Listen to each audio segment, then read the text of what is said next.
സൂര്യനിൽ ഒരു ചെടി മുളയ്ക്കുകയാണെങ്കിൽ അത് എങ്ങനെയായിരിക്കും? അതെ, കഴിഞ്ഞ ജൂപ്പിറ്ററിൽ ചെടി മുളപ്പിച്ച് വീഡിയോ ചെയ്ത സമയത്ത് മോസ്റ്റ് ഓഫ് ദ പേരും അടുത്തതായി സണ്ണിൽ ഒന്ന് ട്രൈ ചെയ്തോക്കാനാണ് കമന്റ് ചെയ്തത്. പക്ഷെ നമുക്കറിയാം, ലോജിക്കലി ചിന്തിക്കുമ്പോൾ കത്തിജ്വലിക്കുന്ന സൂര്യനില് ഒരു ചെടി മുളക്കുക എന്നുള്ളത് ഒട്ടും പോസിബിൾ ആയിട്ടുള്ള ഒരു കാര്യമല്ല. എങ്കിലും നമുക്കിതൊന്ന് ഫാന്റസി ലെവലിൽ ചിന്തിച്ചു നോക്കാം. എങ്കിലും സണ്ണിൽ ഒരു ചെടി സർവൈവ് ചെയ്യണമെങ്കിൽ ആ ഒരു ചെടിക്ക് ഒരുപാട് സ്പെഷ്യൽ എബിലിറ്റീസ് വേണം.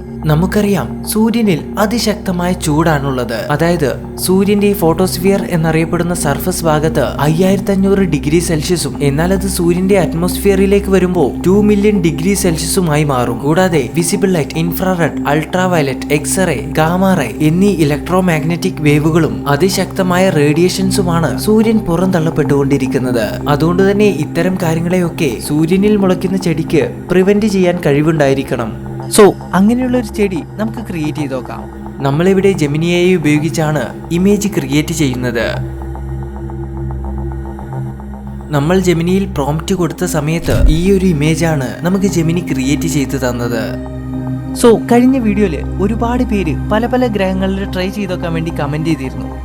പക്ഷേ പല പല ഗ്രഹങ്ങൾ ഒറ്റ ഷോട്ടിൽ ചെയ്യുക എന്നുള്ളത് വളരെ ബുദ്ധിമുട്ടുള്ള ഒരു കാര്യമാണ്. അതുകൊണ്ട് തന്നെ നമുക്ക് ഓരോ ഗ്രഹങ്ങളിൽ ട്രൈ ചെയ്ത് നോക്കുന്നതും ഓരോ ഷോട്ടുകളായിട്ട് ഇറക്കാം. അപ്പോൾ അടുത്ത വീഡിയോയിൽ ഏത് ഗ്രഹം വേണം എന്നുള്ളത് ജസ്റ്റ് ഒന്ന് കമന്റ് ചെയ്തോ.